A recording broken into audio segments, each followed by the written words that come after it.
Welcome back. Now, the Artists United Global online event taking place next Saturday, the 26th September, is bringing together a host of artists, including the phenomenal Melba and Donna Allen from the USA, along with an array of artists from South Africa, Canada, and the UK. The online event also features an appearance by our very own Susie Aces. Now, Canada's soul and funk legends Crack of Dawn is also making an appearance. And this morning we're joined by Alvin Jones, who's a member from the Crack of Dawn band, and he joins us all the way from Canada. Very good morning to you, Alvin, and thank you so much for joining us this morning. Good morning. Thanks for having me. I'm certainly happy to be here, and thanks for the kind words about the actual festival that we're aiming to put on in the next coming week or so. Exciting so yes, stuff indeed. really appreciate your support. Yeah. Where are you calling us from? Are you in Toronto? Yes, I'm in Toronto. What does the situation look like there? How's life that side? Actually, we have, sent the kids back to school recently. Right. And of course, in so doing, the cases of COVID have risen a little bit. And of course, now they're sort of cutting back, especially in Toronto, because it's the most populous city in Canada. Yeah. And, they want to sort of keep a handle on things. They don't want it to get out of hand. Yeah. So, so they're sort of cut down the amount of people that can congregate together, like outdoors, in a group, like in backyards, and of course in your personal homes and so on. They've cut down those numbers just a bit, not significantly, just so to sort of keep things under control, so they don't, start getting crazy like they used to be. Yeah. Well, I'm glad you guys are doing well under the circumstances. Yeah. Alvin, let's get to it. For some of our viewers, like myself, who come from the later years, tell us a bit about the Crack of Dawn as a musical band here.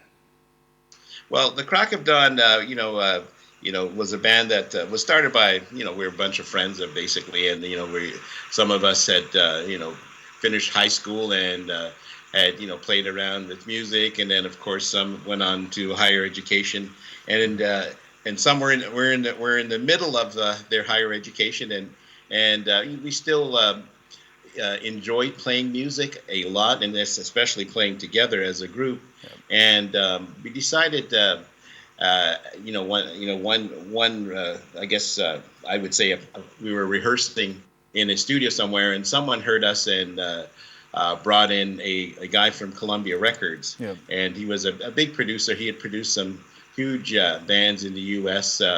One of them was James Brown. I don't know if you guys are probably familiar with James Brown, but he goes back. It's called the Godfather of Soul. So he had produced James Brown and other big R&B acts in the U.S. And the record company was Columbia Records, and they were looking for an R&B band in Canada. Mm-hmm. So they approached us, and they said, "Well, look, can you guys do a demo for us? And we just want to, present this to our A&R department to hear what your band sounds like." So we actually produced that demo. They loved the song, and that's basically how the whole thing started. And we got signed with Columbia. We were at the time the first black band to be signed in Canada. This was probably in the mid '70s. Yeah. So that's how long ago we started. So we've been around for a little while. We had a few hit songs, and going through the normal process that a lot of groups go through. Mm-hmm. After a number of years, people sort of went in different directions. Our guitar player left the group and started playing with the lead guitarist for a band called Toots and the Maytals, who was a worldwide, world-renowned reggae band. And Toots Hebert actually was one of the founding members of Bob Marley's band. Yeah. Bob Marley's band, the Wailers. The Wailers, yes. And of course, another member went on to form another group called Messenger that was signed with Warner Brothers. And of course, I went on and started my own record company and a few other things. So we decided back in 2012, mm-hmm. after reuniting for many times over the course of the years, yes. To do something a little bit more on a permanent basis.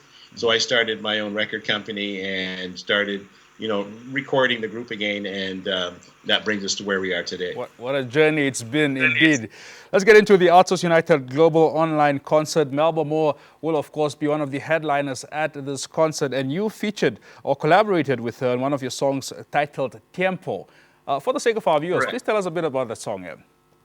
Well, actually, this song was written by the engineer, and the engineer that we used on this particular song is a guy that was working out of Miami, Florida, and he recorded, with Sony Music. He was working with Sony for about 20 years, and he did everybody you can think of, Jennifer Lopez and all kinds of people like that.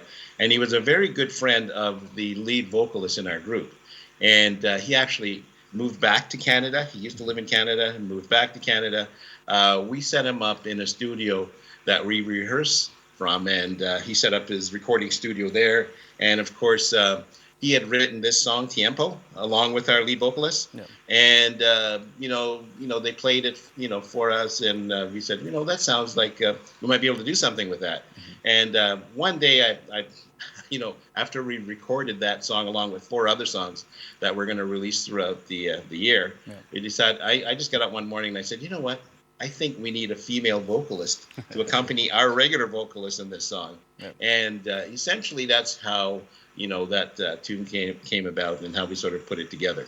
Beautiful, beautiful. Alvin, can you tell us a bit about the Artists United Global Online event and, of course, what it aims to achieve here? Well, that's the thing that we're really running with right now, because we realize that around the world right now there are certain countries where the artists aren't getting the kind of support that we get, especially here in Canada. Artists are supported by the government. They are financially, mm-hmm. So they are not in dire straits. But I find like in the UK there is a problem there. I'm not 100% sure what's going on in South Africa and Namibia in terms of supporting their artists financially. But I know there is a problem in the US as well, especially for artists that have only been in the business, maybe 3 years or less. Exactly. There is absolutely no support for them. I've heard horror stories. I mean, one of the artists that we're working with right now, Kitra Williams, and she's a well-known artist. She has she's done The Color Purple with Oprah Winfrey. She's done a few things with Tyler Perry and so on. And she's told me this horror story about this guy that very good vocalist, and he was on American Idol. He was like a runner-up. But anyway, long story short, this poor fellow, I mean, he's living out of his car right now. You know what I mean? So it's such a dire situation for some of these guys. Indeed. Some of the more established artists, of course, they get support from Music Cares, which is an organization in the U.S. that will support artists, through tough financial times. Yeah. So, this is the situation that, we're facing right now. And we felt this is the best time that we could, put something like this together to try and help other artists around the world that need some help financially. And we'll try and do what we can to make sure that happens. Beautiful initiative indeed. Alvin, as we conclude the interview this morning, just briefly tell us about, what we can look forward to next Saturday and also how people can tune in to this concert here. Well, actually, we've set it up so that everybody that's living in Africa, South Africa, Namibia, and so on, can actually find tickets on web tickets. And of course, with web tickets, I believe that you can pick up those tickets at the Pick and Pay stores or whatever, and you can buy your tickets online. There's so many different ways they can use cash. Mm-hmm. The thing is that people got to understand it's to support artists around the world. That's the whole idea behind this event, and as we move along and through this situation, we hope to put on, another concert and another one, as many as we can over the course of the next, 12, 18 months, for as long as this pandemic lasts, mm-hmm. to try and support artists, when and where we can. So we're hoping that everybody in Namibia is going to support not only Susie Isis, but also all the other artists that are in that area. In the future. So we hope to continue using other artists in South Africa, in Namibia, and around that area, and anywhere where we feel that we can be of help, to other artists. Very much so. Alvin, all the best with this event, and of course, we hope to see the positive impact that it will have. Thank you so much for joining us this morning. Thanks for having me. Really appreciate your support. And go out there and buy some tickets. Yes, definitely. There you have it. Alvin Jones, member of Canadian band Crack of Dawn, talking to us this morning about the Artists United Global Online event taking place next Saturday. Of course, our very own Susie Asias will also be featuring as a part of the lineup to this concert. If you'd like to, of course, play your part as well, it is aimed at assisting musicians from across the world who have been impacted by the COVID-19 pandemic. You can, of course, get those tickets on web tickets. And, of course, there will be instructions from there as to how you can tune in.